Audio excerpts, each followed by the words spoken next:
I'm good.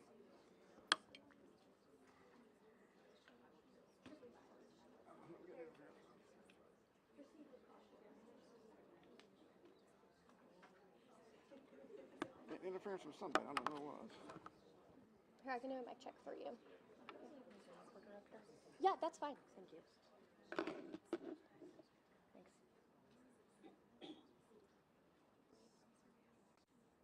Okay, mic check 1 2 1 2 mic check. How we coming in back there? Is good enough.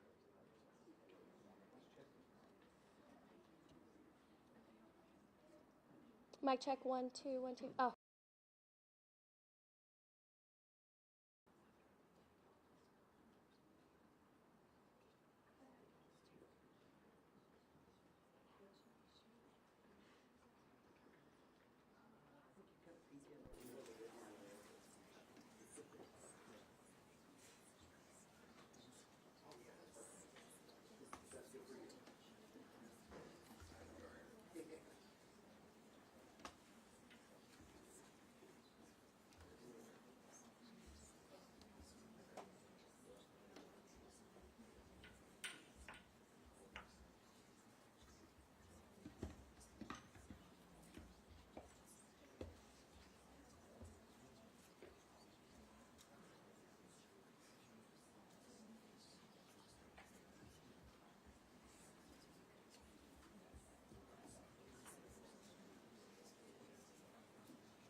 Salute, pledge.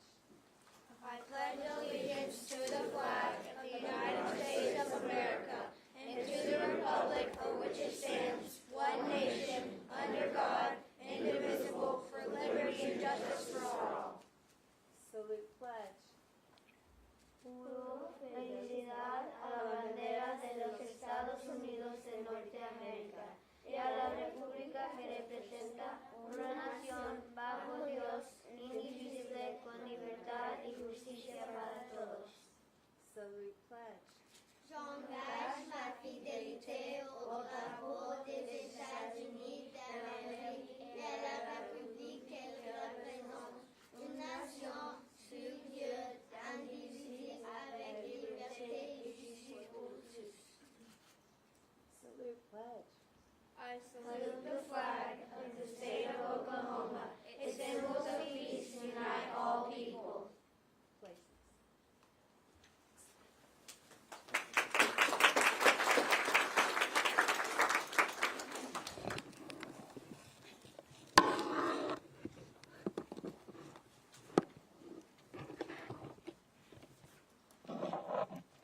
memo to staff. Yep. Got it? Okay. Yeah, good. Hey, everybody, we are so excited to be here in Tulsa, Oklahoma. What a great day to be in T-Town, as we like to call it. I'm especially excited to be here at Eisenhower International School, and want to thank Dr. Connie Horner, the principal, for her leadership and for welcoming us here to your great school. This is a immersion school for Spanish and French, and I was telling the young people that greeted me earlier, it is a goal of mine to learn Spanish, so I am so envious. This is going to be such a great advantage for you to be bilingual, and just encourage you to keep it up. It's also, this school is a great part of Tulsa Public Schools, and we have our superintendent here with us, and you do an amazing job. We're so excited for your leadership. And it's the perfect backdrop, really, to announce families and for teachers. Today isn't just about a new leader for the Oklahoma Department of Education. It's really about a new mindset and a new movement. When I took office back in 2019, I said that the turnaround in Oklahoma was going to start right here, right now. Do y'all remember those commercials? You're going to start seeing a lot more commercials of other kinds over the next couple of years too. But we really, when I was taking over as governor and running in 2018, we had no money in savings. We were having budget deficits. You probably saw, remember the teacher walkouts happening in 2018. Also, thousands of students were leaving Oklahoma and going to other states after graduating. When I graduated from college, and then after that, a lot of people were going to Dallas to get jobs and Texas to start their careers. We just didn't seem to have the winning attitude in the state of Oklahoma. But the turnaround started, and I'm so proud of the success we've had over the last 7 years. Today we have record savings, over $3 billion in our savings account, budget surpluses, some of the best teachers in the country. And more people are moving here to the state of Oklahoma than ever before. We're top 10 in people moving to our great state.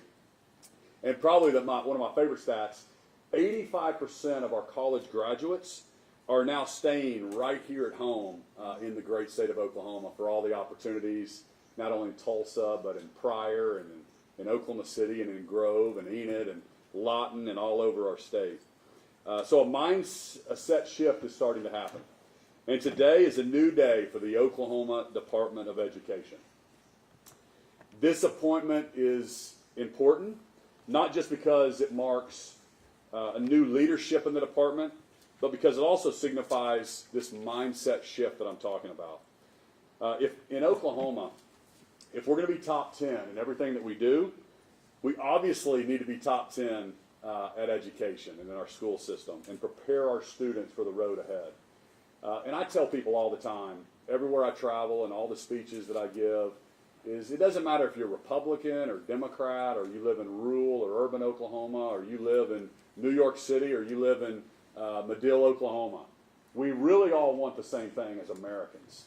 And too much has been dividing us. And we need to come together and we need to focus on education. We need to focus on our economy. We need to focus on infrastructure and health care. And I tell everybody, let's focus on those four things. Let Washington, D.C. play politics. We're trying to influence them a little bit as well. But in Oklahoma, we want Oklahoma to be the very, very best state to live, to work, to raise our family. And we can do that together as a community. And when I took office, I knew we needed a system that emphasized the learning needs of every single student. That's very important to me. I have 6 children. They all learn differently. Educators that spend their lives doing this, you know that kids need different things. They need different tools. And that's why we passed open transfer. We saw some kids wanting to go to different schools for different opportunities. And so we knew that was very, very important. So I want to thank the legislature for getting that across the finish line. Open transfers was really important. We also passed the best education freedom plan, I think, in the country. And I remind people all the time that rich people already had school choice. First thing they do is they decide what neighborhoods they're going to move to or what school district they want to be in and where they can get the best get their kids into the best school, or if their kids are being bullied, or they want more opportunities, they're going to move their kids to another school. And so with our education freedom, now every single parent has a refundable tax credit to move their kids if they think there's a better opportunity for them. That also injects competition into the system that holds everybody accountable. Everybody gets better. And I knew our schools also needed to be secure. So we want our kids spending time learning, not worrying about their safety. So we passed Secure Our Schools and the Alyssa's Law. I knew we needed kids that were graduating college ready or career ready. So we created different pathways for kids to move so they can have more hands-on exposure through different class options, more school choices to fit their needs. I'm taking a trip to Switzerland to look at their model.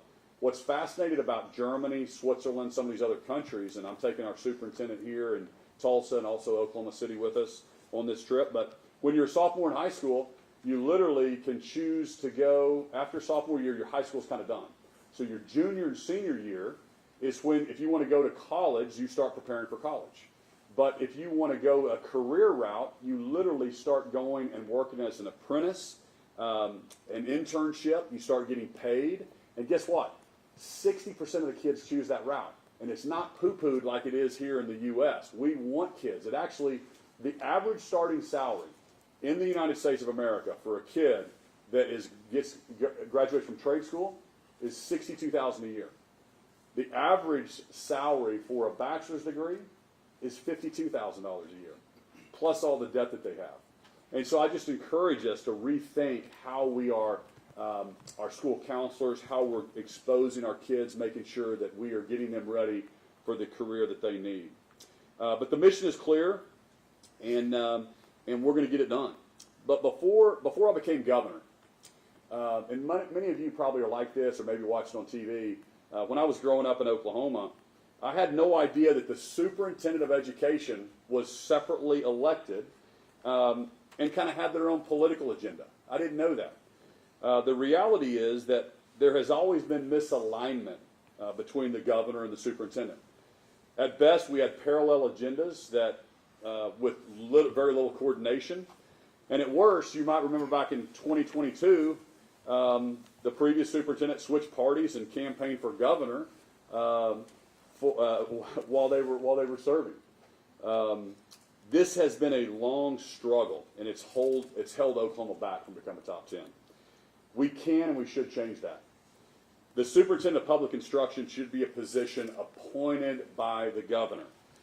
There's only 12 states in the U.S. that elect the superintendent of education.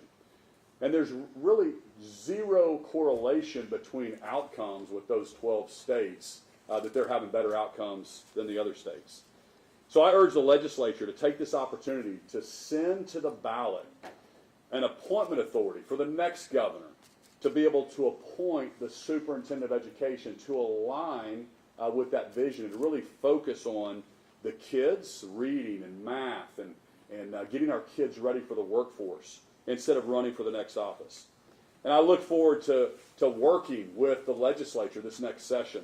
And I'm so honored that Speaker Kyle Hilbert is here in the room with us.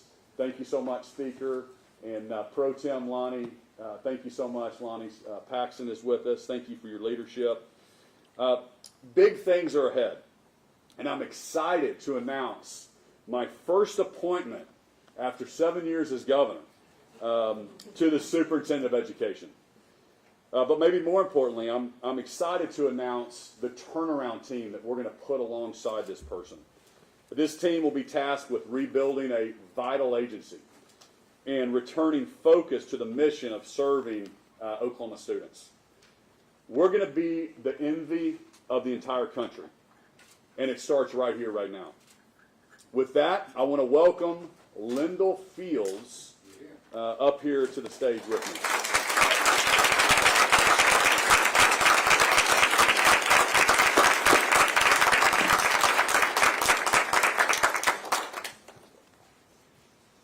Lindel is a lifelong educator. He's a successful business owner, and he's a great leader. He's dedicated his career to preparing Oklahoma students for the workforce. I love his background. And I can't think of anyone better to bring the Department of Education into this next season. I'm excited to have you on board, Lindel.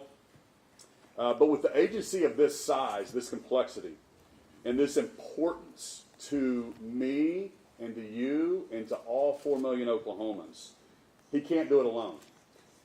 So we've spent this last couple weeks making calls to some of the best education professionals that we know all across the state, asking them to step away from their jobs and to serve their state. And I'm so grateful for the team of people who said yes. And they're going to make this turnaround a reality, and they're going to help Lindel.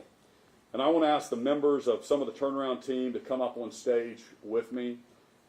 Connie Riley, come on up, who's going to be the director of OEQA. Kristen Stevens.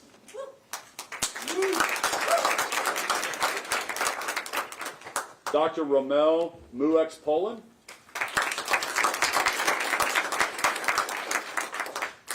Megan Offendal.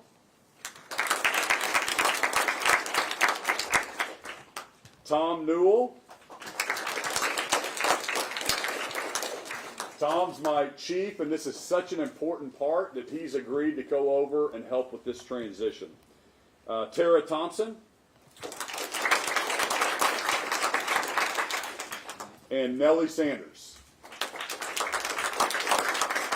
We wanted the best and brightest helping surround Lindel to make sure that we could put all eyes on this agency that we've had.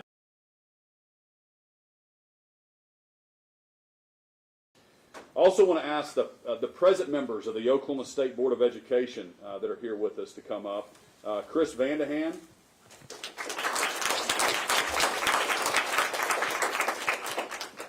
And excited about a couple new members. Wes Nofire is going to be joining the board as well. You want to come on up, Wes? And Brian Bobeck, he's not with us, but he's going to be rejoining the board, and he is a great leader. He's serving also in the state of our faith-based initiatives. But this really is a new day in Oklahoma, and we're going to lead the nation. With that, I want to invite Lindel up to greet you and say a few words. Lindel?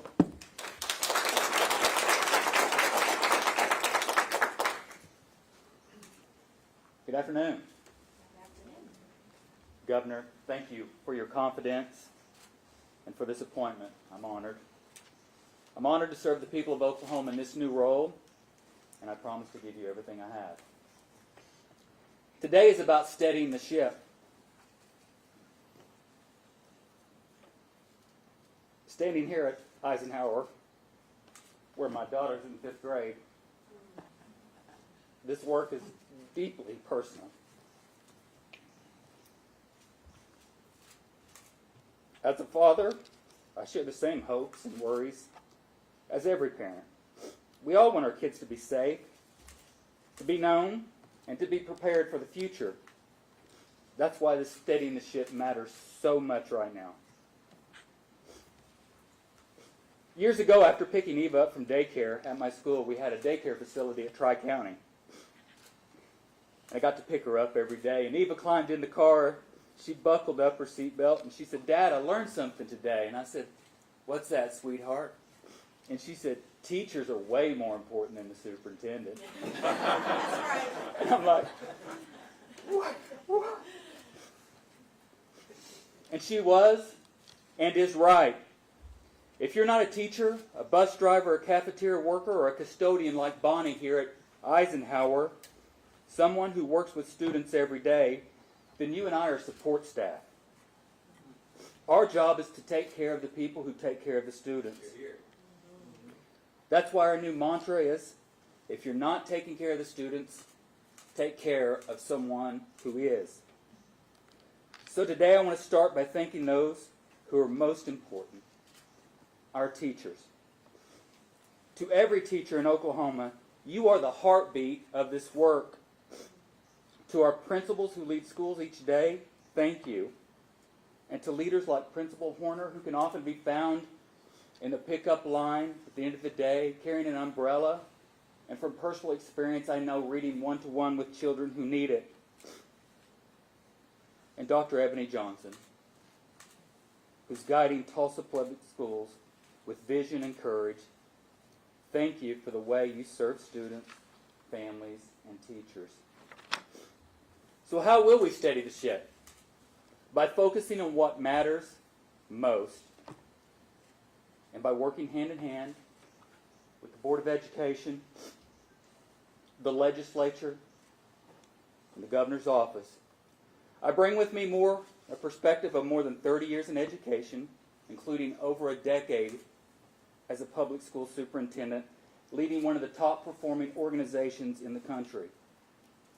Since retiring, I've worked alongside schools across Oklahoma to build healthy, high-performing cultures. I know what works, and I know what gets in the way. Our work begins with 3 clear priorities. Number 1, reading proficiency, because every student deserves the gift of literacy.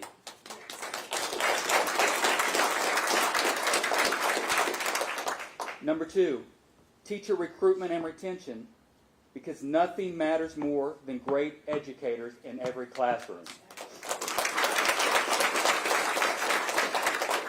And number 3, career pathways, because every graduate deserves more than a diploma. They deserve a future with options. Thank you. And to parents, you are essential partners. We expect you to fight for the highest possible good of your children. And you can expect me to fight right alongside you. Along the way, we'll lead with honesty and respect. I believe in the principle, do what you say what you mean, don't say it mean. That's how we'll operate as a state agency, and that's how we'll treat one another. Before I close today, my friends, I'd like to introduce my wife, Leanne.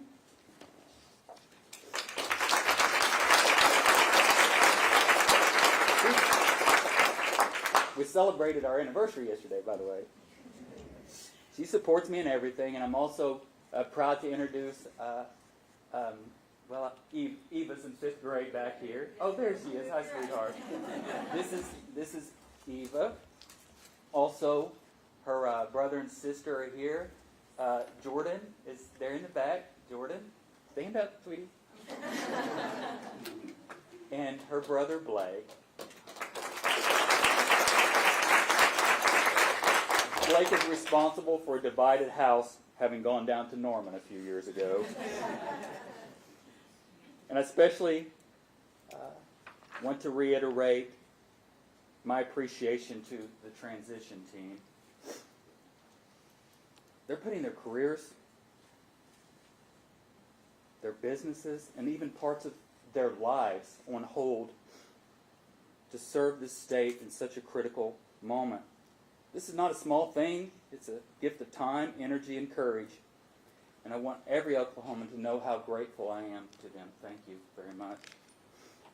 This will not be easy work. Turning around a ship takes time. But in the next 15 months, we can calm the waters, rebuild trust, and lay a strong foundation for the future of Oklahoma schools. So today I ask you for your patience, ask you for your grace. Together we will steady the ship and make sure it's pointed in the right direction for every student in our state. Thank you, friends.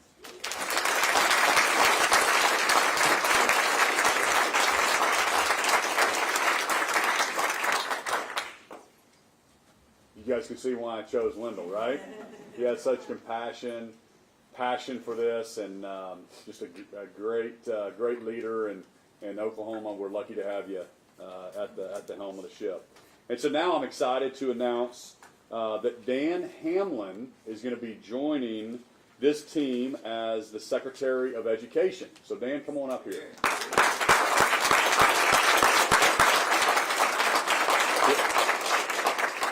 Dan brings years of experience as a professor. He's currently a professor and researcher at the University of Oklahoma at the College of Education.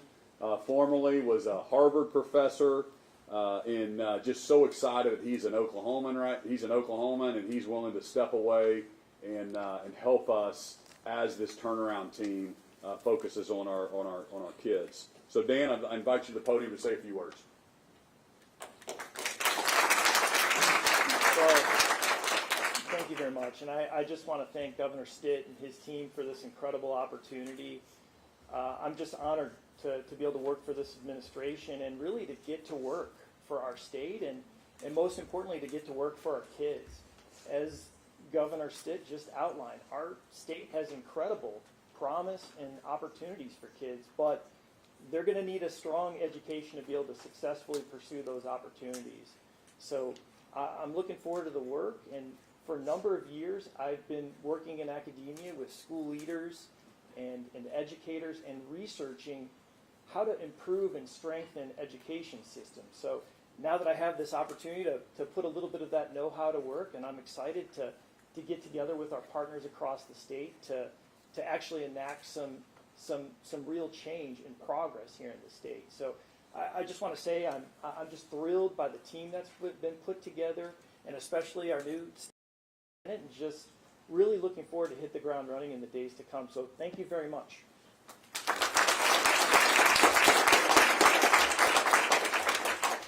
So as you can see, we think this is a great day for Oklahoma. It's a great reset mindset and shift in the Department of Education, and so thankful for the team behind me that's stepping up to serve their state. So with that, we'll open it up to some questions for our team here. Say your outlet. Rick Merritt on Fox 23 here in Tulsa. I can't tell you how many emails I've received over the past 3 years from teachers who feel like they've been beaten up worse than a pinata. What is your plan for increasing teacher morale and giving them the respect that they are entitled to? Thank you.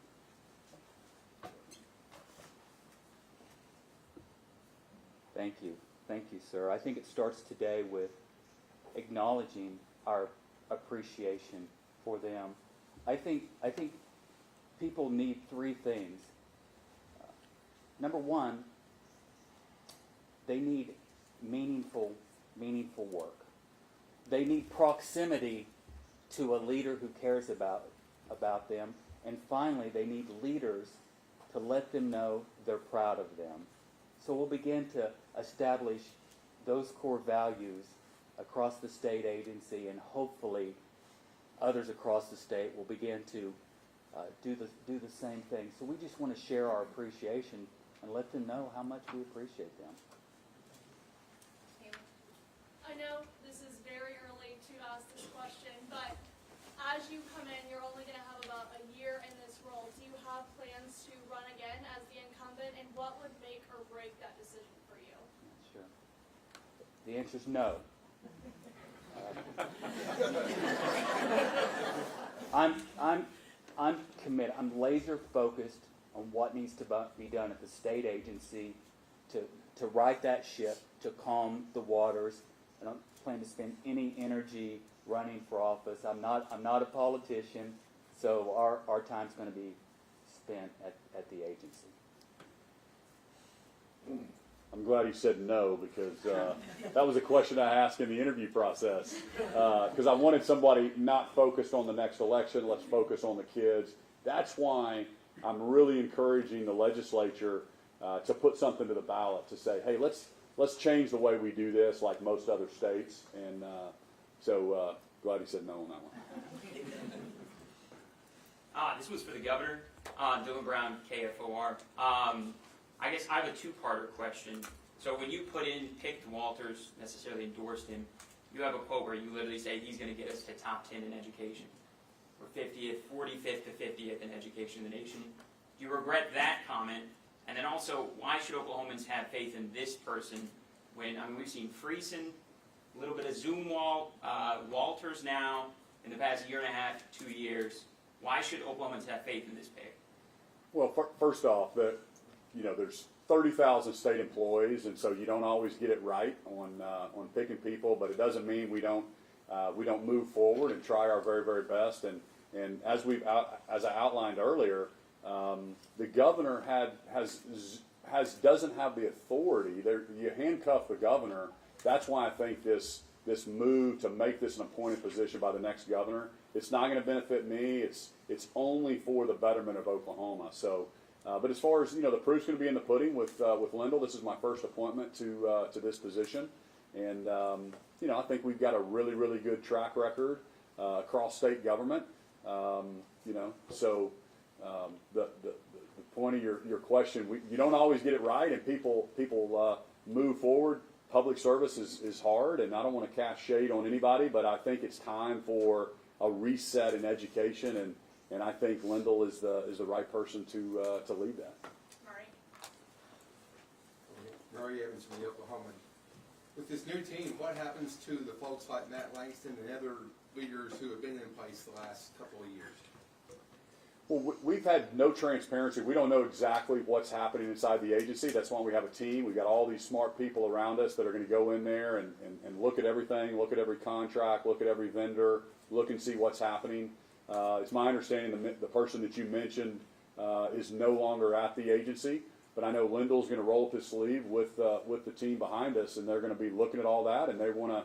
I'm sure there's going to be some turnover. There's going to be people that are moving on, and then there's going to be some new faces in that organization. But here's the deal: if you want to focus on the kids, if you want to improve education, if you want to support teachers, I think Lindel said it very, very well. I say it all the time that we're here to support the frontline people, and I think that's you can see it in his heart and his attitude, and he's going to go through and give everybody a fair shake. But we're going to try to get the politics out of that agency and focus on getting the money to the classrooms, to the teachers. Kevin, Fox 23. Are some of the contracts that have been criticized to be political with the OSD, like with PragerU, are those going to be reassessed how much they're necessary for the state agency? We need a little time to get in there and find out what's actually in there. We will assess all of the contracts to look at their value, what value they're bringing to the students of Oklahoma. So just a little time to get in there and find out what's what, and we will be reviewing all of those. Yes. Hi, Anna Coletto, Tulsa Flyer. My question is for the governor. You mentioned in your remarks that you've been making this transition team and making calls for it for a few weeks. Does that mean you knew Walters would be out as state superintendent before the State Board of Education or the public? And if so, for how long? So I did not know. So he texted me and said, I want to get together with you on Friday. So that was probably 2 Fridays ago. And then before we met, that's when it started breaking that he was going to resign. I then met with him on that Friday. So it was about a week before the Friday I met with him. So you can get the actual dates for it. But and then we didn't get the resignation letter. So you can't really move forward, right, until the resignation letter. So I asked for him to bring that when he met with me on Friday. He didn't. He said he would get it to me on Tuesday, and he got it to me on Tuesday. But in the meantime, we started interviewing. We started thinking about it because we thought it was – because when he posted it online, or I don't know exactly what he did, maybe made a statement or some kind, we knew it was serious, but he never really met with me face-to-face except a text that just said, I need to meet with you, something's come up. So that was when I started seeing it, but then I saw it like you did in the news when he made it official. But the official resignation came on Tuesday. Thank you. So. Thank you, everybody. Thanks, everybody.